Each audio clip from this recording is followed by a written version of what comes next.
हम्म।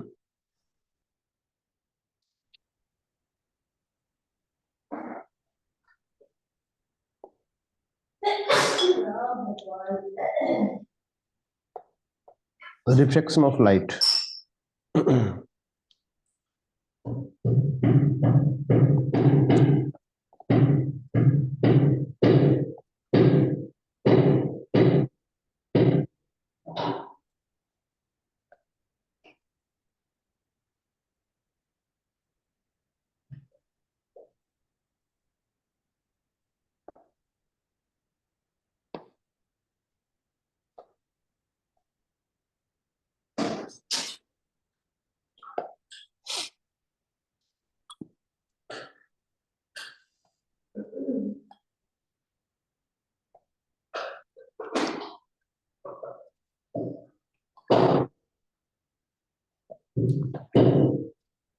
ठीक है।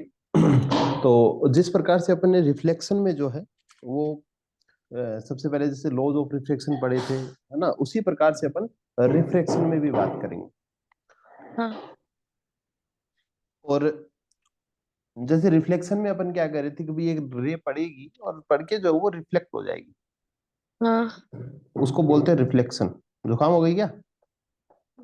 हाँ। बहुत बढ़िया कर दिया, है ना। ठीक है, चलो।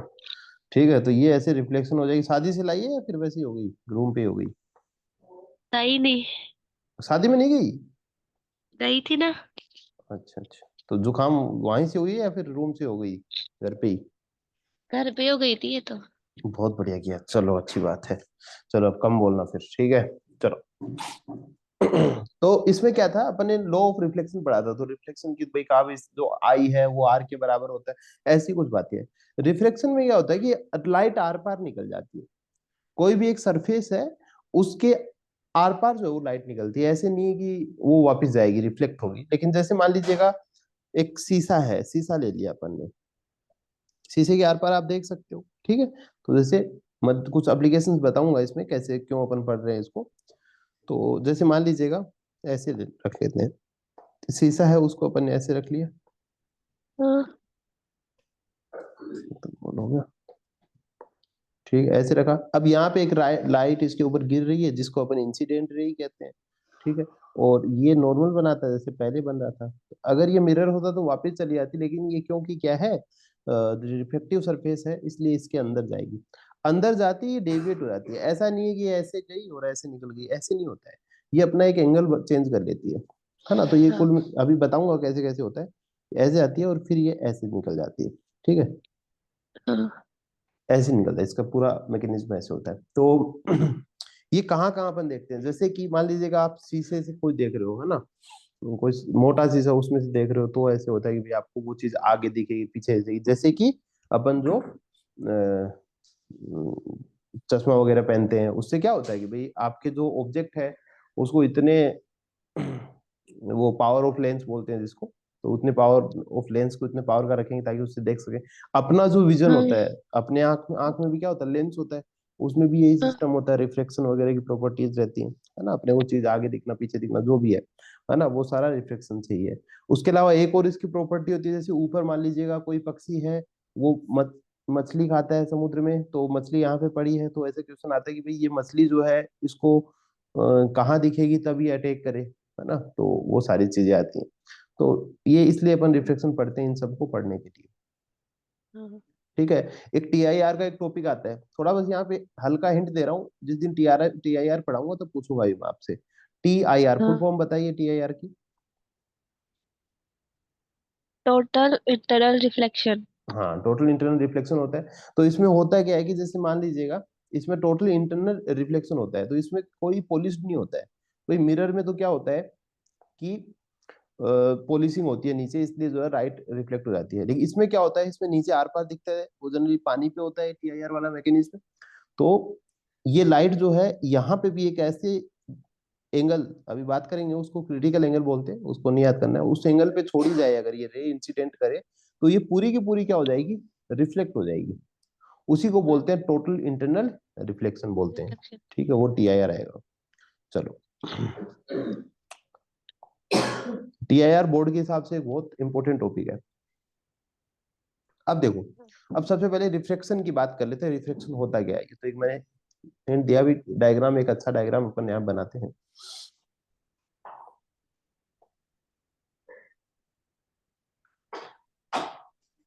ठीक है, ये हो गया।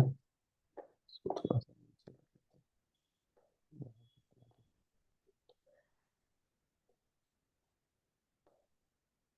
ठीक है, मान लीजिएगा कोई ऐसी रिफ्लेक्टिव सरफेस है, शीशा है, ये ग्लास है, लिख लेते हैं ग्लास। जनरली पूरी किताब में जो ग्लास ही लिया गया है। मुझे थोड़े से वो बता देना तुम्हारे यहाँ कौन कौन से साइन यूज में लिए गए हैं, मैं एक बार यूज में लूंगा, अगर अलग हो तो वो बता देना, कॉपी वाले याद कर लेना, है ना। जैसे हाँ जो ये बाहर वाला मीडियम कौन सा, एयर है, और ये ग्लास है। हाँ इसको ए मान लिया, इसको अपन ने बी मान लिया, मान लीजिए, है ना, एक या दो भी लिख लेते हैं, एक नंबर, दो नंबर, है ना। हाँ इसके बाद में एक रे इंसिडेंट होती है इस ग्लास के ऊपर, ग्लास के ऊपर एक रे इंसिडेंट होगी, और जहां पे इंसिडेंट होती है वहां पे एक लाइन ड्रॉ करते हैं जिसको अपन बोलते हैं नॉर्मल। ये नॉर्मल हाँ होगी, ठीक है। ये रे इंसिडेंट हुई, ये नॉर्मल हो गया।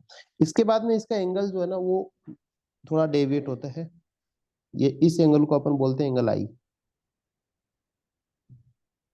इसको बोलते हैं एंगल आई, ठीक है। हाँ इसको बोलते हैं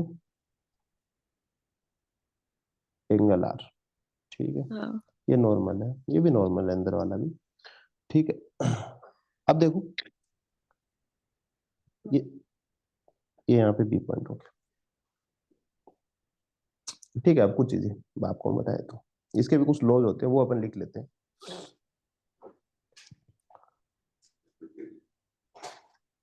इससे क्या होता है, अपन देख रहे हैं अब ये लाइट जो है, इसकी पाथ जो किधर थी, वो पाथ जो थी वो इस साइड थी। अब ये कायदे से लाइट ऐसी जानी चाहिए थी, लेकिन इसकी पाथ क्या हो गई, चेंज हो गई, ये ऐसे चली गई, ठीक है। तो कहीं ना कहीं जो चीज यहाँ पे है ना, वो यहाँ से दिखनी चाहिए, लेकिन वो यहाँ से दिखेगी, है ना। ये सारी चीजें अभी देखेंगे अपन। तो इसकी पाथ जो है वो चेंज होती है। तो रिफ्लेक्शन होता क्या है, रिफ्लेक्शन की डेफिनेशन अपन सबसे पहले लिख लेते हैं। डेफिनेशन अगर जो भी आसान लगे, यहाँ मैं लिखवा रहा हूँ ये सरल लगे तो ये याद कर लेना, और अगर आपके हाँ मास्टर लिखवा रहे हैं वो सरल लगे तो वो याद कर लेना। हाँ समझा मैं दूंगा, ठीक है। चलो देखो, रिफ्लेक्शन क्या होता है। The phenomenon of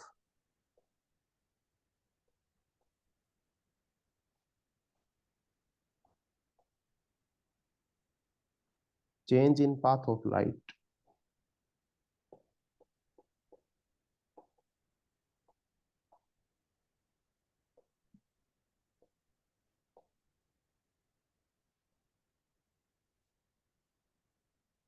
as it goes from one medium to another।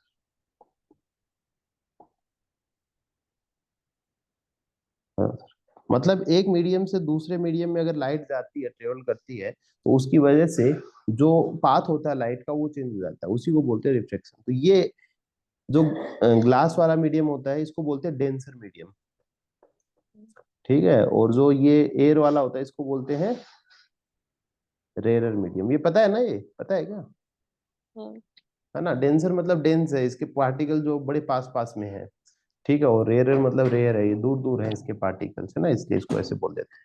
चलो, इसके बाद में बात करते हैं अपन। ये बस ये इतना सही है, ज्यादा कोई पूछता नहीं है कि बताओ क्या होती है ना, रिफ्लेक्शन होता क्या है, रिफ्लेक्शन क्या है, ऐसे पूछते नहीं है, पता होना चाहिए अपने को। लॉज ऑफ रिफ्लेक्शन इंपॉर्टेंट है।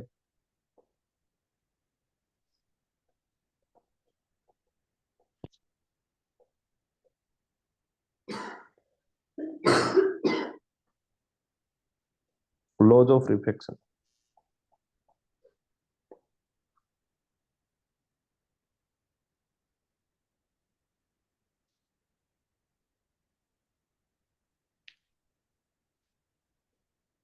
पहली चीज आती है, ये रिफ्लेक्शन में भी था,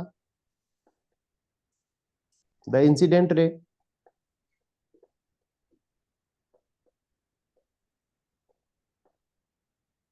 coma, the normal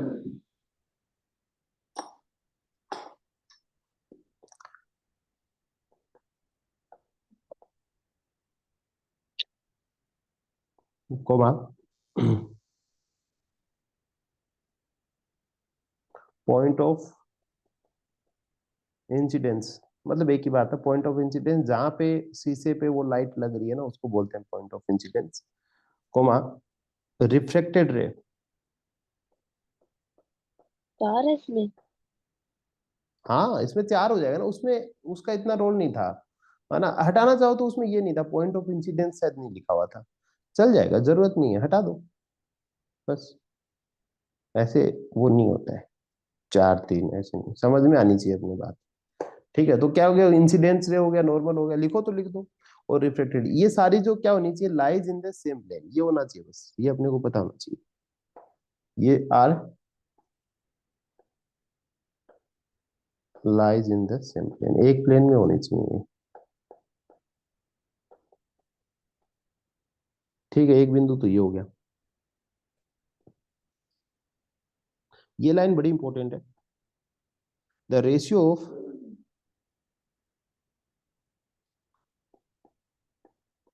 the ratio of sine i, मतलब sine of incidence angle, sine i लिख देता हूं मैं, ज्यादा कंफ्यूज नहीं होना, sine i to the sine r, to the sine r is constant,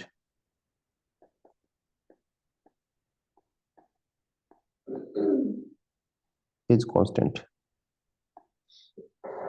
and the constant is denoted by the constant is, ये मौका पड़ेगा इसका, ये सब लिखने का मौका मिलेगा, आज एक पेपर और देख लेंगे आप जाओगे तो, है ना, दिखाया था ना मैंने पेपर की क्वेश्चन आते हैं ना, तो रिफ्लेक्शन के भी आते हैं, द कांस्टेंट इज डिनोटेड,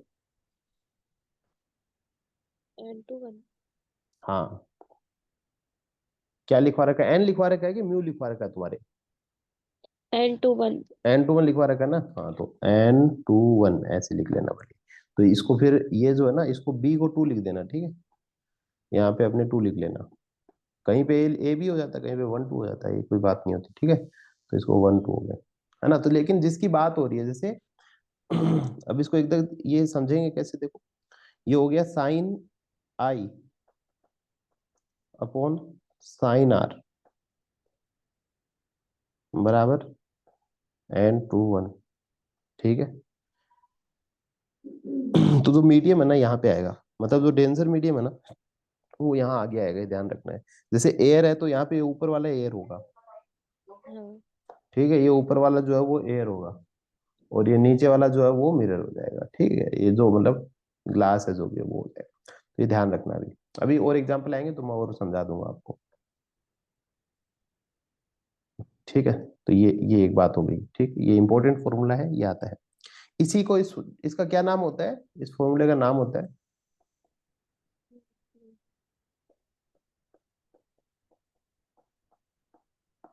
इसी को बोलते हैं स्नेल्स लॉ, ठीक है, तो एग्जाम में क्वेश्चन कैसे भी आ सकता है, लॉ ऑफ रिफ्लेक्शन बता दीजिए, ठीक है, या फिर स्नेल्स लॉ बता दीजिए क्या होता है, तो यही स्नेल्स लॉ होता है, और स्नेल्स लॉ पे क्वेश्चन एग्जाम में पक्का आता है, इसके ऊपर न्यूमेरिकल्स भी बनते हैं, और काफी प्रकार के क्वेश्चंस जो है इसमें पूछ लिए जाते हैं, ठीक है हाँ।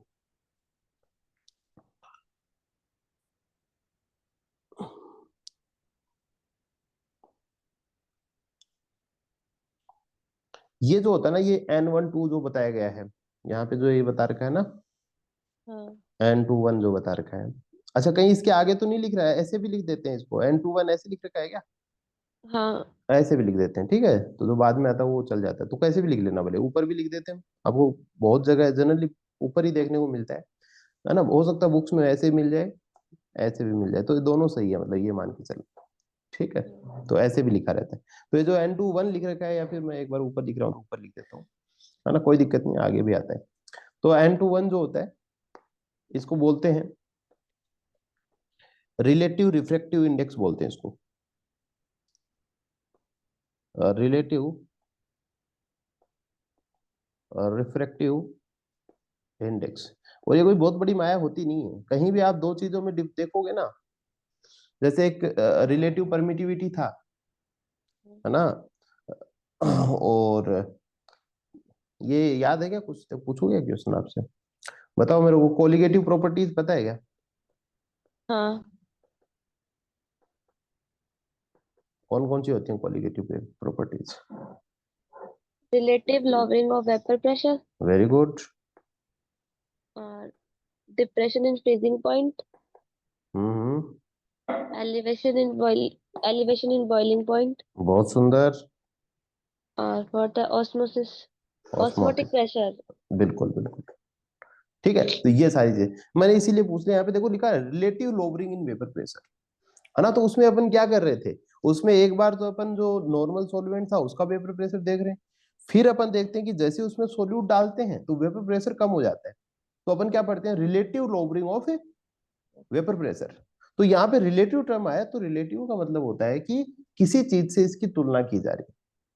ठीक है, तो बस वही अपने को ध्यान में रखना है। तो ये क्या होता है, relative lowering in vapour pressure का मतलब यही। तो रिलेटिव टर्म कहीं भी आ जाता है ना, उसका मतलब यही होता है कि किन्हीं दो चीजों में क्या हो रहा है, तुलना हो रही है। और यहाँ पे भी दो चीजें कौन कौन सी हो गई, एक तो कौन सा मीडियम हो गया, ये डेंसर वाला मीडियम है, और एक कौन सा मीडियम है, ये रेयरर मीडियम, मतलब जिसमें पार्टिकल दूर दूर है। भाई एयर में कोई भी सीधी अपन अगर टॉर्च लाइट मारते हैं ना, वो सीधी की सीधी जाके लगेगी। अगर आप दीवार पे टॉर्च जलाओगे, दीवार पे फोकस लगाओगे ना, तो वहां पे जाके वो फोकस्ड हो जाएगी, मतलब आपका जो फोकस है वहां पे मिलेगा आपको, है ना। और इसी प्रकार से अगर शीशे के अंदर से या फिर कोई कांच के अंदर से आप करोगे, तो वो डाइवर्ट हो जाती है, दूसरी जगह पे फोकस लगता है, मतलब सीधी लाइन में नहीं लगेगा। चाहे आपके घर के जो शीशे हैं ना सामने, वहां से ट्राई करके देख लेना, है ना, टेढ़ा मेढ़ा चला जाएगा। चलो, इसके बाद में ये क्या हो गया, रिलेटिव रिफ्रेक्टिव इंडेक्स की बात हो गई। अब देखो, अब ये जो रिलेटिव रिफ्रेक्टिव इंडेक्स होता है, ये कुछ चीजों पे डिपेंड करेगा। तो अपन जान रहे हैं भाई ये क्या क्या हो रहा है ना। ये दो चीजें अपन ने ली हैं, जो एक तो ए चीज है जो एयर है, और दूसरा शीशा है। अब हो सकता है तो कोई दूसरी दो डेंसर चीजें ले लें, एक पानी ले लें और एक शीशा ले लें, तो भी एक ज्यादा डेंस होगा, एक थोड़ा कम डेंस होगा। वो बातें अपन करेंगे कौन सा कैसे होगा। तो एक तो इस चीज पे डिपेंड करता है कि लिया कौन कौन सा है ना। एक तो एयर और शीशा ले रखा है, एक शीशा और पानी ले लें अपन, है ना, वो सारी चीजें भी है। तो ऐसी प्रकार से कुछ चीजों से डिपेंड करता है। देखो अब बात कर लेते हैं, ये जो रिलेटिव रिफ्रेक्टिव इंडेक्स होता है, दो चीजों पे डिपेंड कर रहा है। ठीक है, इट डिपेंड्स ऑन, जो ये है ना, दोबारा लिखूं क्या, चलो ये जो है ये डिपेंड्स ऑन, ये किसके ऊपर डिपेंड करता है। पहला पॉइंट अपन लिखेंगे, nature of the pair of, nature of the pair of medium. Pair of medium का मतलब क्या हो गया, जैसे एयर और ग्लास देख रहे हैं ना अपन, भाई यहाँ पे टू कौन है, टू तो ग्लास है, एक कौन है, एक एयर है ना, ये दोनों तो इन पे डिपेंड कर रहा है। ठीक है, pair of medium, one and two, one and two. दूसरा पॉइंट अपन यहाँ पे लिख सकते हैं, वेवलेंथ ऑफ द लाइट, और वेवलेंथ ऑफ द, अच्छा सबसे ज्यादा वेवलेंथ किसकी होती है, कौन सी लाइट की होती है?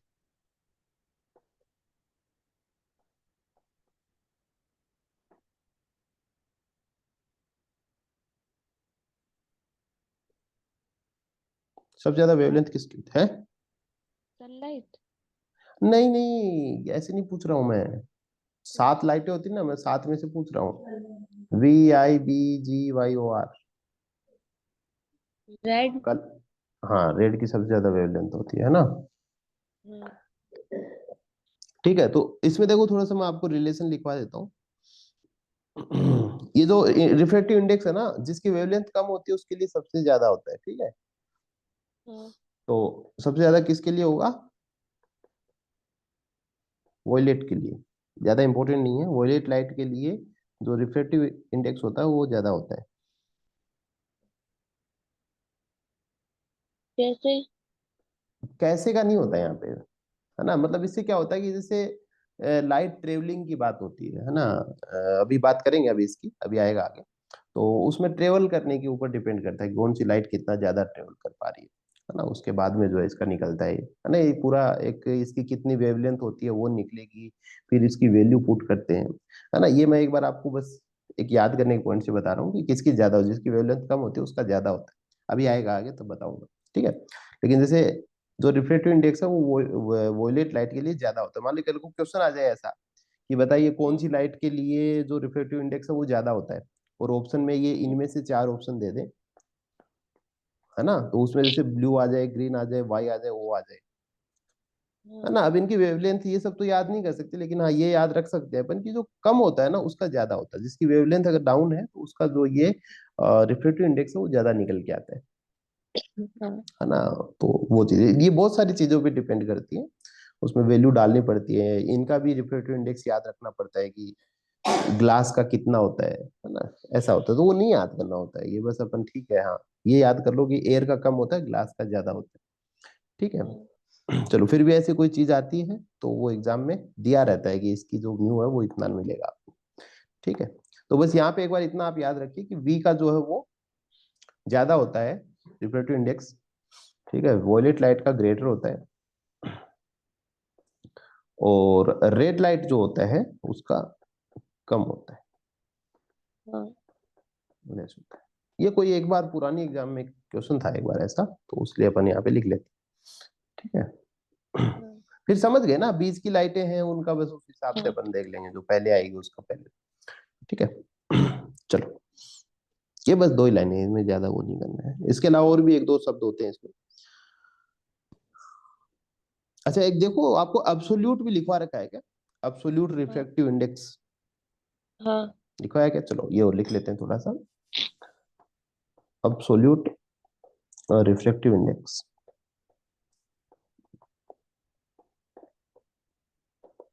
ठीक है। चलो देखो इसमें देखो यहाँ पे velocity of light in vacuum, अच्छा कितनी होती है वेलोसिटी ऑफ लाइट,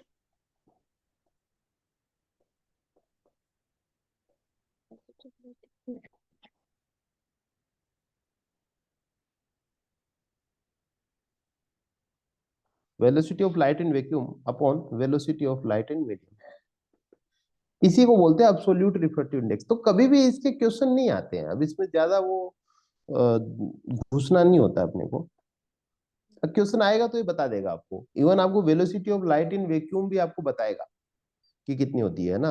हालांकि इसको आप याद कर सकते हो, 3 × 10⁸ होती है ना, मीटर पर सेकेंड। एयर के लिए, एयर के लिए या वाटर हाँ के लिए? ये वैक्यूम कह सकते हो, वैक्यूम के लिए, एयर के लिए जो भी है, एयर और वैक्यूम अपन मान के चलते हैं, अब एकदम वैक्यूम तो कहाँ से लाएंगे, लेकिन हाँ एयर के लिए भी कह सकते हैं, हाँ। है ना। लेकिन अगर एग्जाम में आए तो वैक्यूम में होती है 3 × 10⁸ हाँ। है ना। जैसे सूरज की अपन इसी से गिनते हैं, 3 × 10⁸ मीटर पर सेकेंड से ही कैलकुलेट करते हैं कि सनलाइट को धरती पे आने में कितना टाइम लगता है,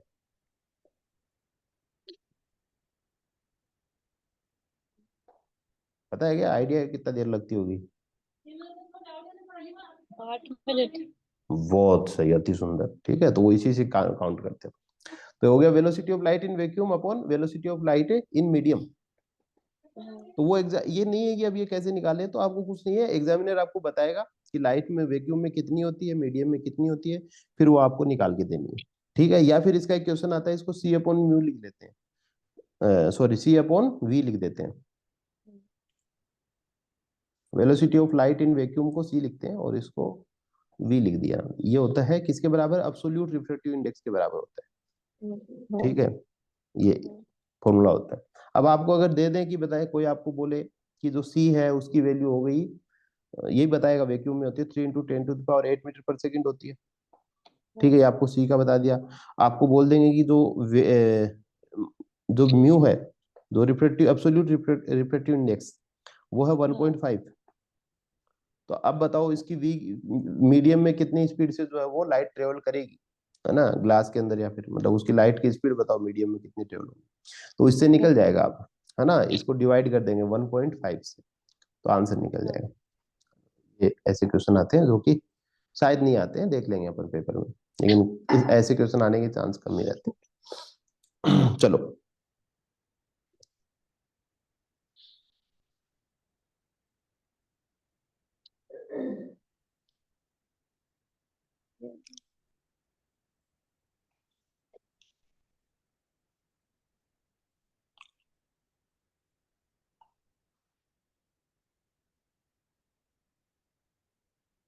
अब देखो एक बात अपन करते हैं,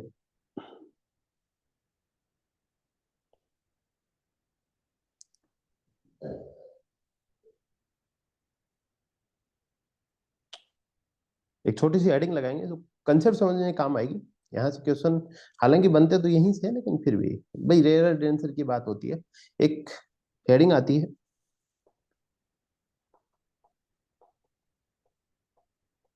प्रिंसिपल ऑफ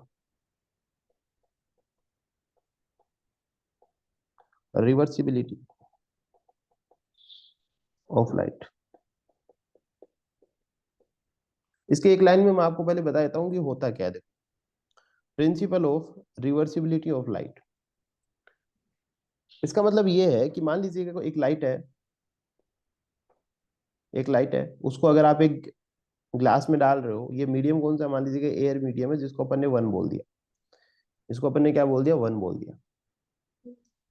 ठीक है, फिर इसको मैंने क्या किया, एक एंगल बनाएगा आई, इसके बाद में ये थोड़ी डेविएट हो जाएगी, इसका जो रूट है वो थोड़ा अंदर की तरफ आएगा। ठीक है, ऐसे जाएगी। हाँ। इसके आगे मान लीजिएगा फिर से एयर है, तो फिर से जो है ऐसे निकलेगी। ठीक है, तो पहले अपन ने क्या किया कि एयर था जिसको अपन ने वन कहा, एयर के बाद में ग्लास में गया, मीडियम चेंज हुआ, इसका ग्लास हो गया जिसको अपन ने टू बोल दिया, और ग्लास के बाद में फिर से एयर में आ गया जिसको अपन ने वन बोल दिया। हाँ। ठीक है, तो जनरली होता ये है कि भाई जिस मीडियम में जो जाता है ना, उसको जो, जैसे मैं बताता हूँ आपको कैसे लिखते हैं, अपन लिख रहे थे ना अभी, अपन फिर से एक बार देखते हैं। तो इसमें क्या हो रहा है कि इसमें कहना यही चाह रहा है कि मान लीजिएगा कोई भी एक लाइट जो है, मान लीजिएगा एयर मीडियम में अपन ने गई है एक, और उसके बाद में वो एक डेंसर मीडियम में चली गई, जैसे ग्लास में चली गई, अगर इसको वापस वही पहले वाला रेयरर मीडियम मिलेगा, तो वो उसी पाथ में रहेगी जिस पाथ में वो पहले गई थी। ये क्या हो गई, एक प्रकार से रिवर्सिबल, रिवर्स हो गई ना, जहां पहले थी वहीं बाद में हो गई। उसी को हाँ। बोलते हैं प्रिंसिपल ऑफ रिवर्सिबिलिटी। हो सकता है नहीं लिखवाया हो या फिर लिखवाया हो, जो भी है, लेकिन इसको देख लेते हैं अपन होता क्या है थोड़ा सा। बस ये चीज तो यही होती है, लेकिन कैसे होती है वो अपन देखते हैं इसको। अब देखो, अपन ने कहा था भाई अभी जो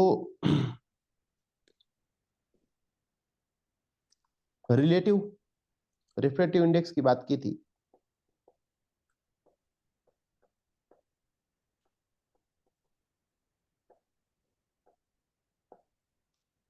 ठीक है, वो था अपन ने कहा भाई म्यू, अपन ने म्यू टू वन लगा दिया। ठीक है, तो म्यू टू वन किसके लिए है, म्यू टू वन बराबर क्या होगा, sine i upon sine r. Sine I upon sine r, और साइन आई ये हो जाएगा, और साइन आर जो है यहाँ पे एंगल बनेगा ये होगा। ठीक है, तो साइन आई अपॉन साइन आर होगा, म्यू टू वन हो जाएगा। अगर मैं इसको उल्टा करूं, है ना, इसको मैं कैसे कर दूं, म्यू वन टू कर दूं मैं इसको, क्या कर दूं मैं इसको, म्यू वन टू कर दूं, तो अब इसको भी उल्टा कर दूंगा मैं, साइन आर अपॉन साइन आई भी हो सकता है ना। हाँ।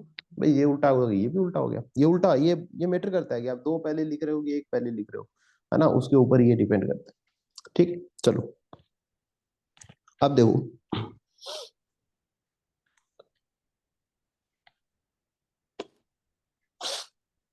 अब यहां से अगर अपन बात करें, ये उल्टा ही तो हो रहा है यहाँ से। अगर अपन ग्लास, पहले क्या हो रहा था, पहले एयर से ग्लास में जा रहा था पूरा लाइट जो है एयर से, अब यहाँ पे क्या हो रही है, ग्लास से एयर में जा रही है। तो हाँ। एक प्रकार से पहले यहाँ पे एंगल कौन सा बन रहा था, आई बन रहा था, फिर कौन सा बना, आर बना। यहाँ पे पहले एंगल कौन सा, आर वाला है, फिर कौन सा आता है, आई वाला आता है। एंगल सेम बनाएगा ये भाई, इसी को अगर मैं पूरा घुमा दूं, है ना, इसी को अगर मैं गोल गोल घुमा दूं तो ये उल्टा हो जाएगा। चीज तो सेम ही रहेगी ना, एक बार मैं आपको उदाहरण के लिए करके बता रहा हूँ। ठीक है, देखो, अगर मैं इसको ऐसे कर दूं तो ये वही तो चीज होगी ना, साइन आई साइन आर, क्योंकि मीडियम सेम ही तो है ना, हाँ। तो यही मैं कहना चाह रहा हूँ। ठीक है, तो वही हो जाएगा। तो ये जो उल्टा वाला है, ये नीचे वाले के लिए कहा गया है ना, हाँ। ये जो उल्टा वाला है म्यू वन टू वाला, ये नीचे वाले के लिए हाँ। कहा गया। ठीक है, या फिर आप यहां से देख लो, यहाँ पे जो एंगल आर है, इधर भी एंगल कौन सा बनेगा, आर बनेगा। ऑपोजिट एंगल से एंगल कौन सा बनेगा यहाँ पे, आर। आर, आर ही बनेगा। इसके बाद में यहाँ पे कौन सा, यहाँ पे आई है, तो यहाँ पे ऐसे जाके आएगा, तो यहाँ पे भी कौन सा बनता है, यहाँ पे एंगल जो है वो आई बनता है, मतलब इसके और नॉर्मल के साथ में जो एंगल बनता है नीचे वाला, हाँ। वो आई बनेगा। तो पहले जो है कौन सा आर एंगल है, फिर आई, मतलब इसके लिए कौन सी हो गई, ये वाली एक प्रकार से रिफ्लेक्टेड राइट आ गई और फिर ये बाहर निकल रही है, ये वाला मीडियम 1 हो गया, ये वाला 2 हो गया, ऐसे मान सकते हैं, है ना। तो ये करेंगे तो इसका जो है सेम जितना अंदर जाने का है उतनी की उतनी वैल्यू है यहाँ पे आती है। ठीक, तो देखो भाई यहाँ पे निकालेंगे तो म्यू वन हाँ टू हो जाएगा ना भाई। इधर अगर पहले ग्लास को अपन मीडियम मान रहे हैं, ग्लास के हाँ बाद में एयर को अपन ने माना, ठीक है, तो ग्लास के लिए एंगल कौन सा, आर है, इसके लिए कौन सा हाँ एंगल, आई आई है। तो बाद में एंगल कौन सा है, वन वाला ही तो है बाद में, तो अपन क्या कहेंगे, म्यू वन टू, हाँ म्यू वन टू। तो इसके लिए जो जो मीडियम आ रहा है इसके लिए, तो बाद में जो मीडियम आ रहा है उसको अपन ने वन लिख दिया, है ना। ये जो पहले आया उसको अपन ने बाद में लिख रहे हैं अपन शुरू वाले को। अब इसका जो एंगल लिखेंगे, तो पहले यहाँ पे कौन आ रहा था, म्यू टू वन में पहले एंगल कौन सा आ रहा था, बाहर वाला एंगल पहले आ रहा था, मतलब जो पहले आया वो पहले आ रहा था। यहाँ पे पहले कौन है, आर है, तो साइन आर अपन साइन आई। हाँ मतलब इसको दोनों तरफ से समझ सकते हैं, इसको उल्टा करके भी देख लो, चाहिए करके देख लो। अब देखो इसको अगर अपन मल्टीप्लाई करें या फिर डिवाइड करें इसको, तो देखो क्या कह रहा है ये वो हार्ड नहीं है, बस समझ लो एक चीज ऐसे होता है। ठीक है, तो हाँ यहाँ पे अपन ने कहा कि भाई एक म्यू टू वन जो है वो sine i upon sine r हो गया, और म्यू वन टू इसका उल्टा हुआ तो साइन आर अपन साइन आई हुआ। अब क्या करते हैं, इन दोनों इक्वेशंस को मल्टीप्लाई कर दो। ठीक है, क्या कह रहा है कि म्यू टू वन को आप गुना कर दो म्यू वन टू से। ठीक, तो क्या निकलेगा, साइन आई अपॉन साइन आर, इसको मल्टीप्लाई करोगे तो sine r upon sine i. तो कहने का मतलब ये यही है कि वन आता है लास्ट में।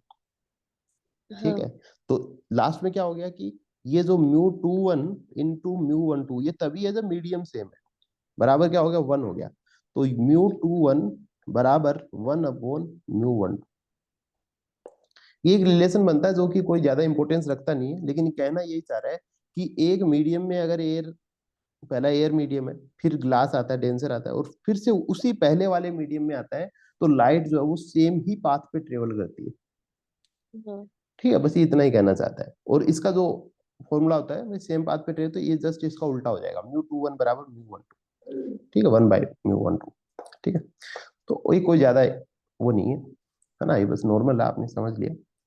ठीक है, अब देखो अगली अपन बात करते हैं, इसकी क्या छोटी मोटी एप्लीकेशन अभी आगे आएंगी, इसलिए मैंने आपको थोड़ा सा बताया, ये आ गया ना, घुस गया ना दिमाग में कैसे क्या कहना चाह हाँ रहा हूँ, है ना, हाँ कोई खास है नहीं इसमें। अगला इंपॉर्टेंट आता है, ये है लेटरल शिफ्ट, नाम सुना होगा आपने, लेटरल शिफ्ट। ये वही मैं अभी अभी आपको एप्लीकेशन बता रहा था, उसी के आधार पे आता है, और इसको समझने के लिए, ये लेटरल शिफ्ट को समझने के लिए ये जरूरी आएगा थोड़ा सा। ठीक है, चलो देखते हैं। हाँ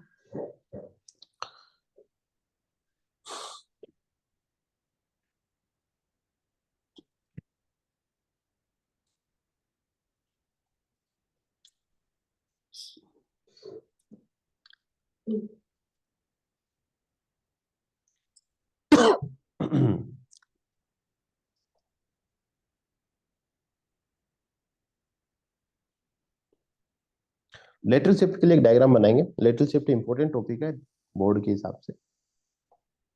देखो रिफ्लेक्शन आसान था, जो भी देखो एक दो न्यूमेरिकल भी अपन ने करके देखा कि जो लेंस मेकर फॉर्मूला होता है उस पे जो है क्वेश्चन आते हैं, है ना, अपन ने करके भी देखा कि ऐसे आता है, साइन कन्वेंशन कैसे अपने को ध्यान रखना है।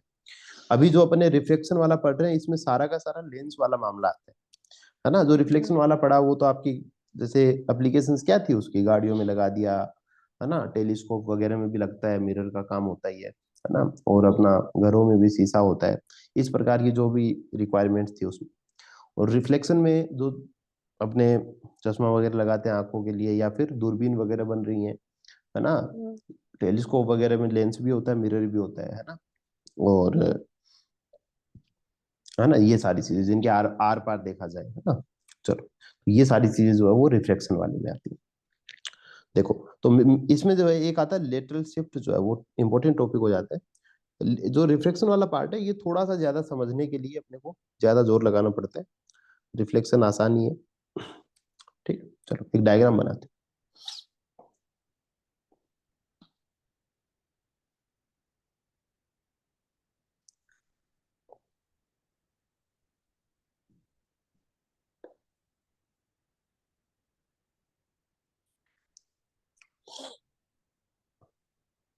मान लीजिएगा इसकी ये कोई भी टी थिकनेस का एक शीशा है, जिसकी मोटाई कितनी है, टी है, थिकनेस है टी। ठीक है। और इसके ऊपर एक रे इंसिडेंट अपन करवा देते हैं। ये अपन ने एक रे इंसिडेंट करवा दी। ठीक। इसको अपन ने ये बोल दिया। अब एक नॉर्मल बनेगा यहाँ पे। जनरली नॉर्मल थोड़े अलग अलग बनते हैं, बना सकते हैं अपन यहाँ से ऐसे। ये नॉर्मल बन गया। नॉर्मल बनने के बाद में ये ध्यान रखना है, जो अगली जो लाइट होती है वो नॉर्मल टुवार्ड्स नॉर्मल होती है। ये जो अगली जो रे होती है ना वो टुवार्ड्स नॉर्मल, थोड़ी नॉर्मल की तरफ शिफ्ट होती है। ठीक है। ये ऐसे थोड़ी सी क्या होती है, नॉर्मल की तरफ शिफ्ट होती है। तो पहला जो एंगल बना वो ये वाला आई बन गया, नॉर्मल की और इसके साथ जो एंगल बना वो आई बन गया। ये दोनों बराबर नहीं होते, अपन जब रिफ्लेक्शन में पढ़ रहे थे दोनों आई और आर बराबर थे, इसमें अब बराबर नहीं होते। इसके बाद में दूसरा आता है, ये क्या हो गया, इधर निकल गया, और निकल जाने के बाद में यहाँ पे फिर से एक नॉर्मल बनेगा। ठीक है। जिसको ऊपर वाले को एन बोला तो इसको अपन एम बोल देंगे, ताकि अपन समझ सकें कि कौन से नॉर्मल की बात हो रही है यहाँ पे। तो इसको अपन जो है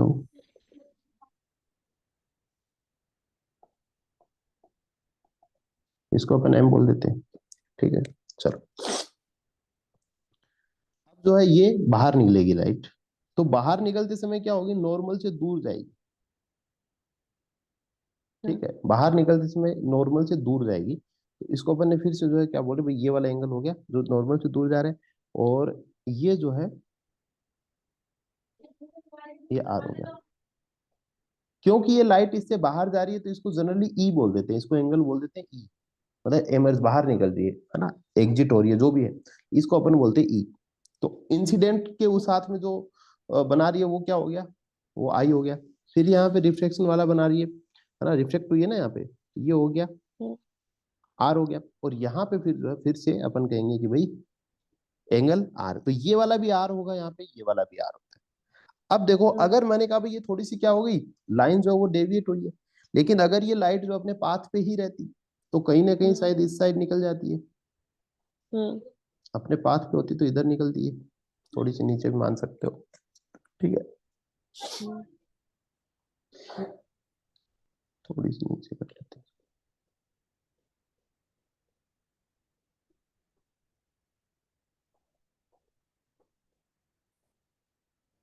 कुछ कुछ ऐसी सी रहेगी, है ना।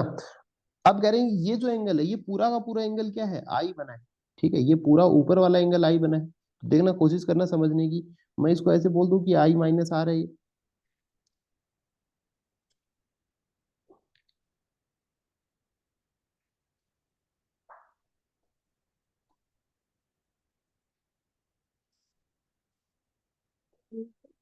ये समझ में आ रहा है भाई। ये जो इतना वाला एंगल है ये आई था, तो ये पूरा भी आई था, और ये इतना सा तो आर है, ये पूरा आई है, इतना आर है, तो बचा हुआ क्या हो जाएगा कि आई से घटा दो। ठीक है। ये आर है, समझ में, आई माइनस आर हो गया। अब देखो इसका थोड़ी बहुत यूज होगा, उसीलिए अपन बना रहे हैं। इसके बाद में ये एम बन गया, इधर एम वाला हो गया।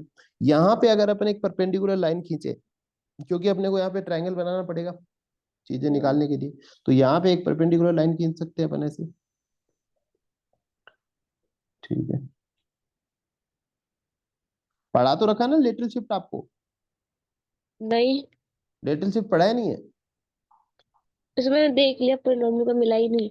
कोई बात नहीं, चलो हम बताए तो ये हो गया, ये एक एंगल बनाता है जिसको अपन 90 डिग्री का कह सकते हैं, क्योंकि परपेंडिकुलर अपन ने सीखा है, बनाया है। ठीक है। ई बराबर आई। अब देखो यहाँ का जो ई है वो आई के बराबर होगा। ये जो लास्ट में ई एंगल है ये आई है ना, ये ई और आई बराबर है, अंदर वाले दोनों आर बराबर है। ठीक है। ये एक एंगल निकाला जो कि आई माइनस आर। ठीक है। ये सारी चीजें हो गई। अब देखो इसमें थोड़ा सा पहले तो अपन लिख लेते हैं कि लेटरल शिफ्ट क्या होता है। ये जो अपन ने बनाया है यही होता है लेटरल शिफ्ट, अभी जो बनाया है। देखो ये लाइट जो है कहाँ जानी चाहिए थी। ठीक है। मैं कह रहा हूँ कि ये सेम ही है, ये जो बात है ये थोड़ी सी और मेरे को टेढ़ी कर देनी चाहिए थी, थोड़ी सी ऐसे आ गई, चलो कोई नहीं। थोड़ी सी मैं इसको और अच्छे से समझ में आ जाए इसलिए इसको थोड़ी ठीक कर देता हूँ।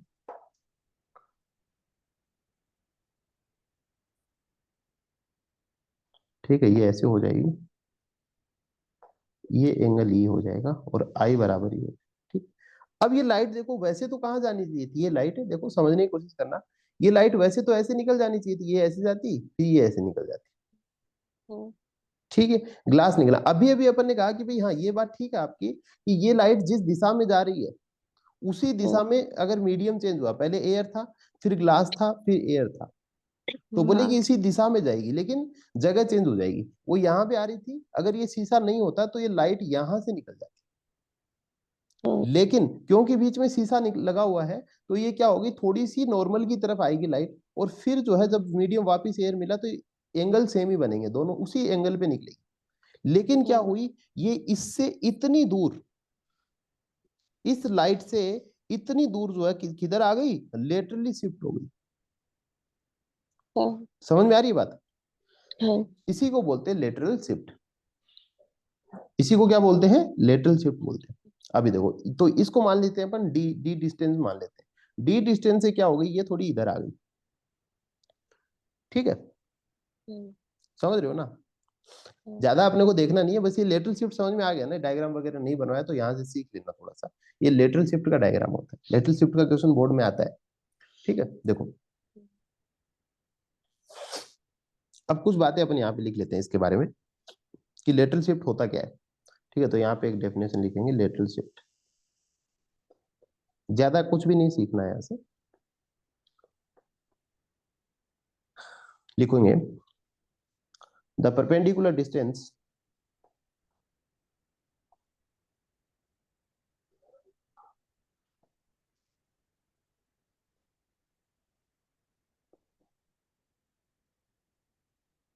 between the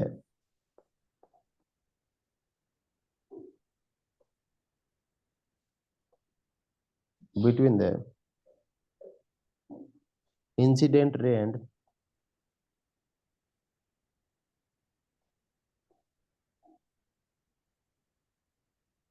emergent ray, emergent जो भी बोले अपन इसको, इमरजेंट रे, इमरजेंट मतलब निकलने वाली, ई बनाया ना अपन ने यहाँ पे, इसको बोलते हैं अपन। ठीक है, तो जो परपेंडिकुलर डिस्टेंस होता है incident ray and emergent ray, है ना, जो परपेंडिकुलर उसी को क्या बोलते हैं, उसी को लेटरल शिफ्ट बोलते हैं। हाँ, ठीक है, इतना तो बहुत है, समझ में आया कि लेटरल शिफ्ट क्या होता हाँ, है ना, सच में आया है ना, हाँ, झूठ मूठ का हाँ नहीं बोलना है। ठीक है, तो ये इसी, ये डी है ना, इसी को बोलते हैं लेटरल शिफ्ट। ठीक है, ये पूछा जाता है कि हाँ, लेटरल शिफ्ट होता क्या है वास्तव में, तो ये थोड़ा सा डायग्राम अपने को पता होना चाहिए, और एक ये थोड़ी सी लाइन पता होना चाहिए कि परपेंडिकुलर डिस्टेंस होता है between incident ray and emergent रे। ठीक है, ये इस प्रकार से अपन निकालते हैं इसको। ठीक है, हाँ,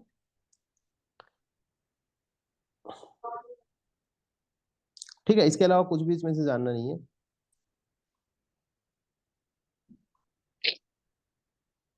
तीन पॉइंट अगर और लिखना चाहो लेटरल शिफ्ट के बारे में तो अपन एक दो पॉइंट और लिख सकते हैं। दो तीन बातें और लिखवा देता हूँ, है ना, ये थोड़ी सी एक्स्ट्रा बातें हैं, जैसे कि लेटरल शिफ्ट इंक्रीज विद, ये कभी ऑब्जेक्टिव क्वेश्चन बन सकता है इसका, समझा दूंगा समझ में आ जाएगा, एक बार ही पढ़ना, बार बार बार नहीं पढ़ना रहेगा। इंक्रीजेज विद, जो लेटरल शिफ्ट होती है, लेटरल शिफ्ट का मतलब क्या हो गया, डिस्टेंस, कि भाई ये रे यहाँ से निकलनी चाहिए थी लेकिन ये यहाँ से जा रही है तो ये थोड़ी सी इधर आ गई, तो इसी को बोलते हैं लेटरल शिफ्ट। तो कह रहे हैं भाई ये डी जो है ये बढ़ेगा कैसे, कौन कौन से कारणों से डी बढ़ सकता है, तो देखो हाँ, किस किस के कारणों से। पहला तो कहा increase the thickness of glass slab, पहला पॉइंट है कैसे बढ़ सकता है, इंक्रीज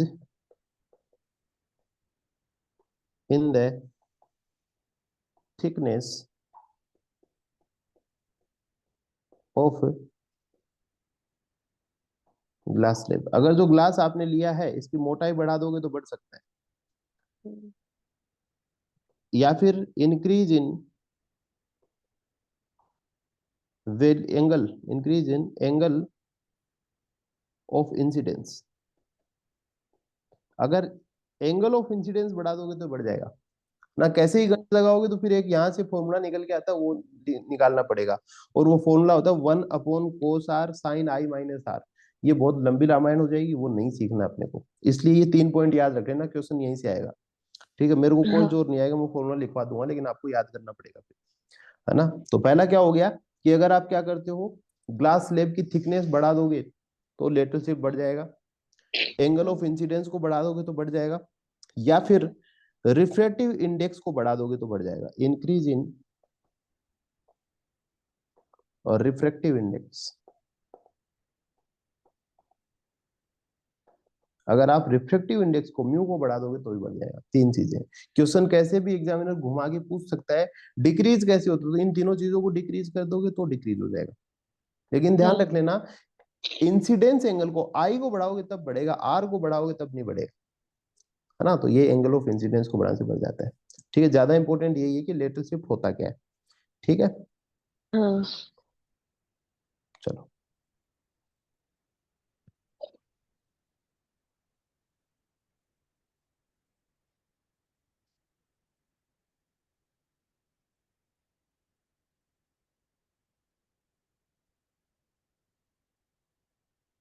अब अगला इंपॉर्टेंट टॉपिक अपन उठाते हैं, बीच में कुछ बचे तो मेरे को बता देना, है ना। मैं थोड़े इंपॉर्टेंट टॉपिक ही ले रहा हूँ, है ना, कोई एकदम फालतू कचरा है वो नहीं ले रहा हूँ। फिर भी आपने कुछ बता रखा हो टीचरों ने बीच में, और हाँ। वो हो तो मुझे बता देना कि आपको समझने का मन करे तो मैं समझाता हूँ। ठीक है, मैं टॉपिक उठा रहा हूँ टोटल इंटरनल रिफ्लेक्शन, जो कि एग्जाम में बढ़िया नंबर का पूछा जाता है।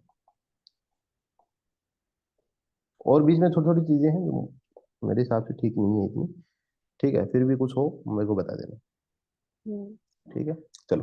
टोटल इंटरनल रिफ्लेक्शन जो है एग्जाम के हिसाब से बहुत इंपॉर्टेंट है, हाँ। पक्का ही आएगा एग्जाम में क्वेश्चन। ठीक है, चलो। अब ये थोड़ा थोड़ा आपने समझ लिया है कि क्या क्या सिस्टम होता है ना, रिफ्लेक्शन का रिफ्लेक्शन का, तो अब वो समझने के लायक अपन हो गए हैं। अब देखो,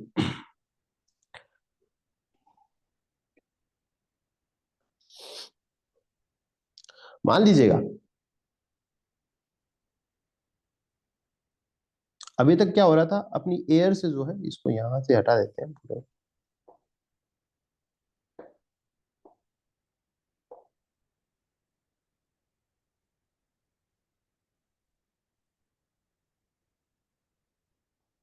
एयर अपन लेते हैं। अभी तक अपन क्या कर रहे थे कि भाई कोई एक चीज ली, अपन एयर में से क्या कर रहे थे, किसी भी लाइट को जो अपन ग्लास में डाल रहे थे, भाई यही तो कर रहे हैं। भाई एक स्लेब ले ली अपन ने, ग्लास स्लेब ली, ये एयर थी, एयर में से अपन क्या कर रहे हैं, या फिर मीडियम वन जिसको अपन ने लिया, हाँ। उसमें से ग्लास में डाल रहे थे, जिसको मीडियम टू लिया इसमें डाल रहे थे, ये नॉर्मल बना रहे थे, तो इसकी तरफ जो है वो लाइट आ रही थी।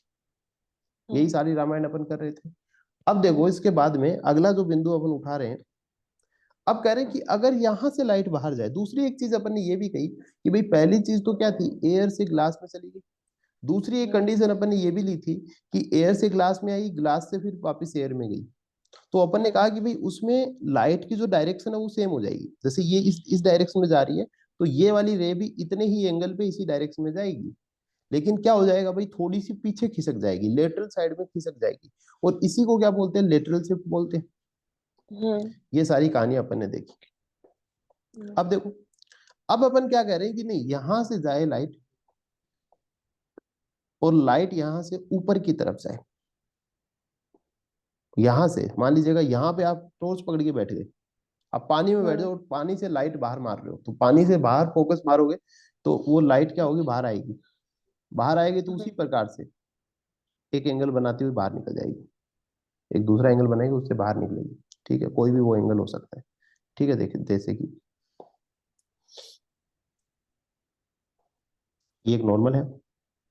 ठीक, एक मैं एग्जांपल दे रहा हूँ, ये एक नॉर्मल है। हाँ। यहां से आप अगर सीधी लाइट मारोगे तो वो सीधी निकल जाएगी, सीधी लाइट मारते हैं वो सीधी निकल जाती है। ठीक हाँ। है, लेकिन आप अगर किसी एंगल पे लाइट मारोगे, मान लीजिएगा इस किसी एंगल पे, एंगल का नाम था आर, आर हाँ। एंगल पे अगर क्या करते हो, लाइट अंदर से बाहर, तो ये इस नॉर्मल से दूर जाएगी, ये लाइट कहाँ जाएगी, नॉर्मल से दूर जाएगी, समझ रहे हो। हाँ। आई जो नॉर्मल से दूर होगा, नॉर्मल के पास में नहीं होगा, क्योंकि ये रेयर मीडियम में, एयर में जा रही है। अगर ये उल्टा होता तो आर तो नजदीक रहेगा। ठीक है, आई मैंने एंगल और बढ़ा दिया इधर, हाँ। एंगल मैंने आर जो है वो और ज्यादा कर दिया। हाँ। आर मैंने और ज्यादा कर दिया, और ज्यादा कर दिया, तो ये जो है आई वाला एंगल ये और ज्यादा बढ़ेगा, क्योंकि नॉर्मल से क्या जाता है, दूर जाता है। हाँ समझ रहे हो? हाँ आप देखो ऐसे करते करते मैं थोड़ा सा इसको आगे बढ़ाता हूँ।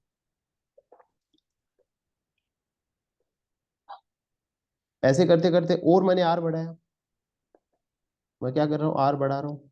ठीक है, आर मैंने इतना कर दिया, इतना कर दिया, तो एक ऐसी कंडीशन आ सकती है, नॉर्मल हुआ तो ये जो रे है ये ऐसे निकल जाएगी।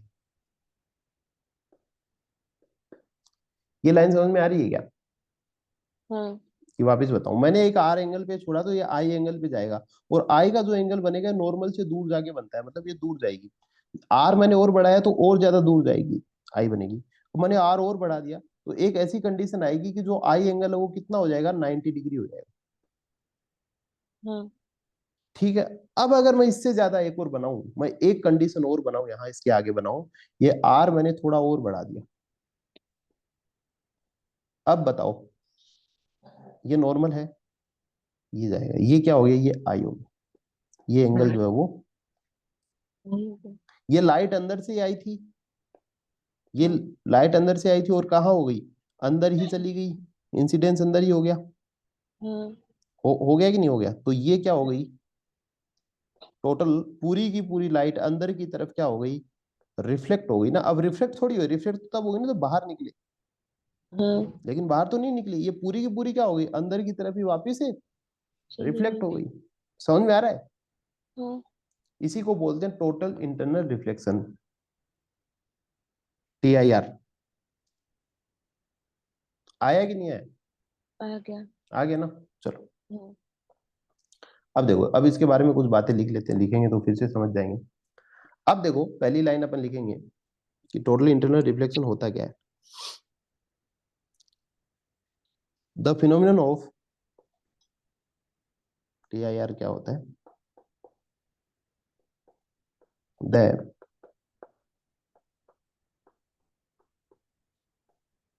phenomenon of the reflection of light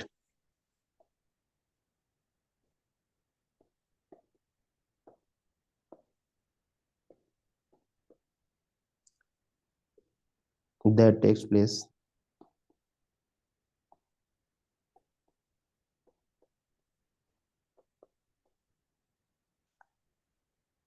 when a ray of light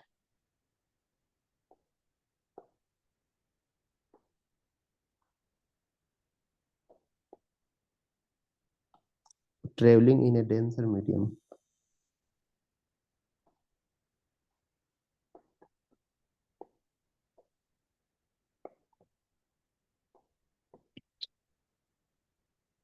ठीक है, मतलब एक लाइट की रे है जो कि कहाँ ट्रेवल कर रही है, डेंसर मीडियम में ट्रेवल कर रही है। किसका फिनोमिनन है ये एक ऐसी लाइट का फिनोमिनन है जो कि कहाँ ट्रेवल कर रही है, डेंसर मीडियम में ट्रेवल कर रही है। ठीक है,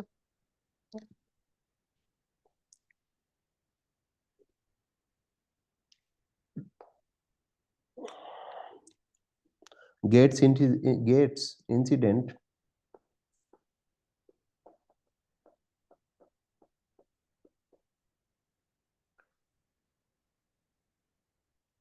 at the interface of at the interface of two medium, two media भी लिखे रहते हैं कहीं कहीं, टू मीडिया है ना, एक ही बात होती है, टू मीडियम लिख देते हैं, two medium at an angle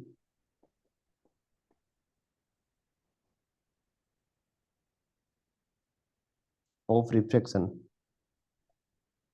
eight an angle greater than, sorry, at an angle greater than greater than critical angle.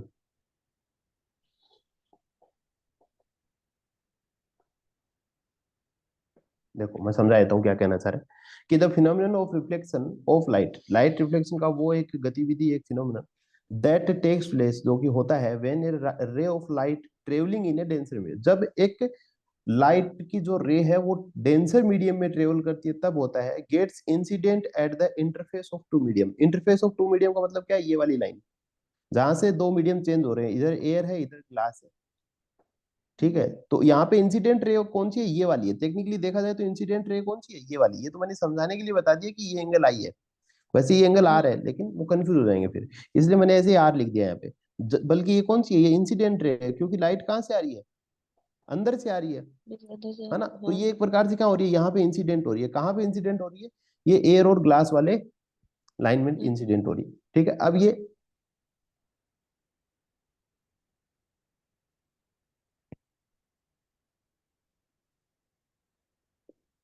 यहाँ पे इंसिडेंट होगी एयर और ग्लास वाले पे। अब ये इंसिडेंट होते होते होते होते एक ऐसा एंगल बनाती है जहां पे ये मान लीजिएगा एक एंगल पे अपन ने लाइट इंसिडेंट की, और ये जो रिफ्लेक्ट हुई है वो 90 डिग्री पे रिफ्लेक्ट हुई। हाँ। ये जो 90 डिग्री एंगल बनाता है, ना तो ये बाहर निकली है, ना ये वापस क्या हुई, अंदर रिफ्लेक्शन हुआ इसका, ना तो ये बाहर गई ना बाहर आई। ये दो मीडियम की जो लाइन थी वहां पे ट्रेवल कर रही है। एंगल कितना बना है, 90 डिग्री। तो ये जो 90 डिग्री एंगल बनाती है रिफ्लेक्शन के टाइम पे, इसको बोलते हैं क्रिटिकल एंगल। हाँ। ठीक है, इसी को बोलते हैं क्रिटिकल। अभी इसकी डेफिनेशन लिखेंगे। तो कह रहा है कि अगर ये इंसिडेंट हो रही है और क्या करती है, gets incident at the interface, जो इंटरफेस है दो मीडियम का, उस पे इंसिडेंट हुई at an angle greater than critical angle, और एक एंगल बनाए कितना, 90 डिग्री से ज्यादा बड़ा एंगल बनाए, तो वो क्या हो जाएगी, वो इंटरनली रिफ्लेक्ट हो जाएगी। हाँ। ठीक है, तो इंटरनली क्या हो जाएगी, रिफ्लेक्ट हो जाएगी। उसी को क्या बोलते हैं, टीआईआर बोलते हैं। थोड़ा बहुत घुस रहा है दिमाग में। हाँ। चलो एक बार अपन एक क्रिटिकल एंगल और लिख लेते हैं। Critical angle,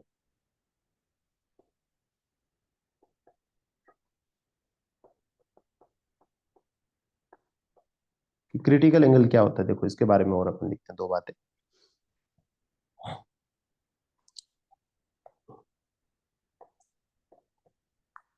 the critical angle of two medium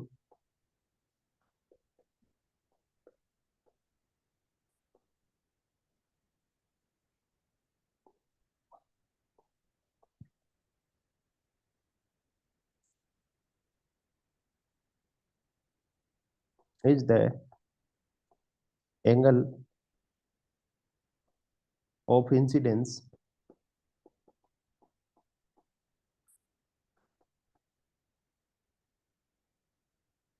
in denser medium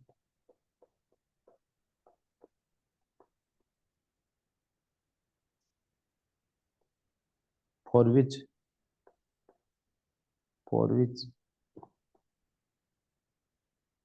the angle of reflection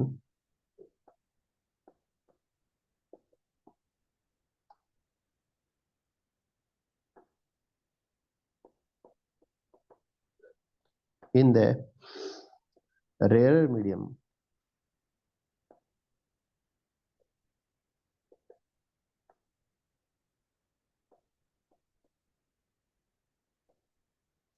is 90 degree.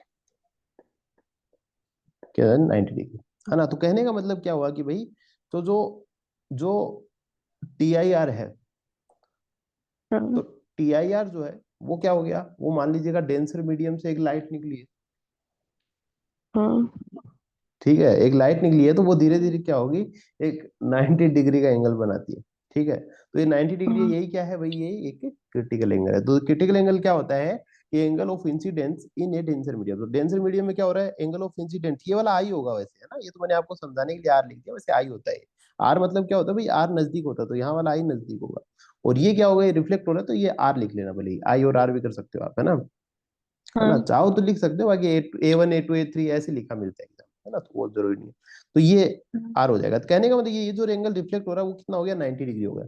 तो ये 90 डिग्री है, तो ये कौन सा है, ये क्रिटिकल एंगल है। तो पूछा जाए अगर कि बताइए टोटल इंटरनल रिफ्लेक्शन में क्रिटिकल एंगल कितना डिग्री का होता है, तो 90 90 डिग्री। डिग्री का होता है। उसमें ऑप्शन आएगा 45 डिग्री, है ना, उसमें ये, है ना, ऐसे अलग अलग ऑप्शन। तो क्रिटिकल एंगल 90 डिग्री का होता है। तो 90 डिग्री हाँ। से अगर ये कहेगा कि भाई 91 डिग्री से रिफ्लेक्ट हो रहा है, तो बताओ टी आई आर होगा कि नहीं होगा। ये यार होगा। होगा, लेकिन 90 वाला टी आई आर में नहीं आता है ना, 90 डिग्री वाला टी आई आर में नहीं आता हाँ। है ना, ये ध्यान रखना। 90 डिग्री वाले को अपन टी आई आर नहीं कहते हैं। 89 है तो भी नहीं होगा, ठीक है, लेकिन ये क्रिटिकल एंगल हो जाता है यहाँ पे 90 डिग्री। ठीक है, चलो, इससे ज्यादा होता है तो उसको क्या बोलते हैं अपन, टी आई आर बोलते हैं। अगर 90 से कम हो तो?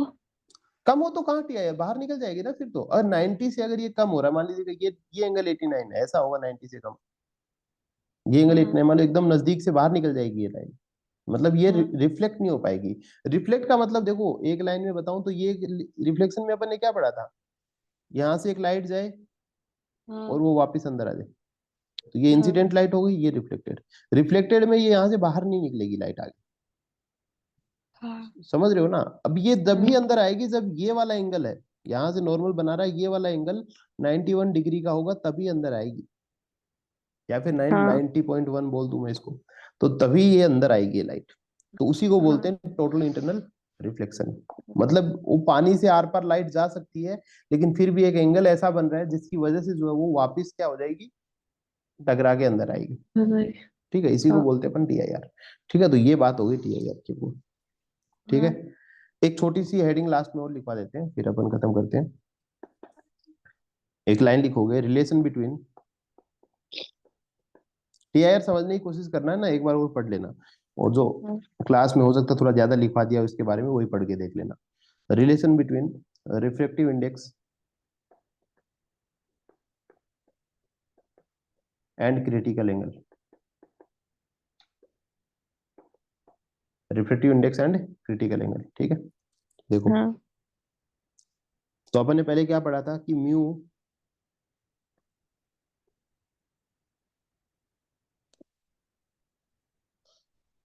इसमें क्या हो रहा है, पहले एंगल जो है ना वो 1 से आ रहा है ना। क्रिटिकल एंगल में क्या होता है कि भाई ये पहले मीडियम कौन सा, ये वाला इंसिडेंट राइट अंदर से आ रही है ना, तो डेंसर वाला इसमें वो आएगा बाद में, आएगा इसमें डेंसर वाला बाद में आएगा, μ12। ठीक है, इसके बाद में साइन आई अपॉन साइन आर, तो साइन आई जो है ना वो कहाँ पे है, वो डेंसर वाले में है, इसलिए अपन ऊपर लिख रहे हैं इसको, और अपॉन साइन आर। एक बार और पढ़ोगे तो समझ में आ जाएगा। ठीक है, अब मैं कहूँ कि भाई इंसिडेंस एंगल जो है ना, एक सेकंड, ये थोड़ी सी डेफिनेशन जो है ना वो देखने दो मेरे को, है ना, अभी मैं बता देता हूँ थोड़ा सा, है ना, फिर से बताता हूँ। देखो इंसिडेंस एंगल जो है वो सी बराबर होता है, क्रिटिकल एंगल जो है ना वो ये वाला होता है। कौन सा वाला, ये वाला, ये जब ये 90 डिग्री बोलता है तो क्रिटिकल एंगल ये वाला होता है। 90 डिग्री क्रिटिकल एंगल नहीं है, जो जिसकी वजह से 90 डिग्री होता है उसको क्रिटिकल एंगल बोलते हैं। ठीक है, अभी बात करेंगे, वापस बताता हूँ आपको। तो देखो यहाँ पे क्या कह रहे हैं, तो आई बराबर जो क्या होगा, क्रिटिकल एंगल मतलब ये वाला, ये इसको अच्छे से बना लेते हैं अपन, ये आई है, लाल पेन से लिख देता हूँ। ये जो है ये आई बराबर क्या है, क्रिटिकल एंगल है।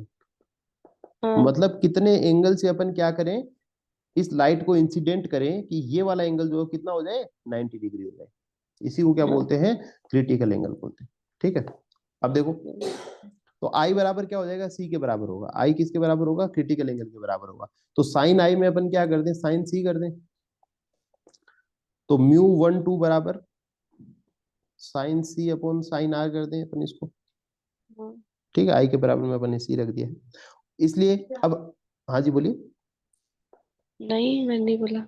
कुछ नहीं बोला क्या, चलो। तो ये साइन सी लिख दिया, आर की वैल्यू कितनी है, आर की।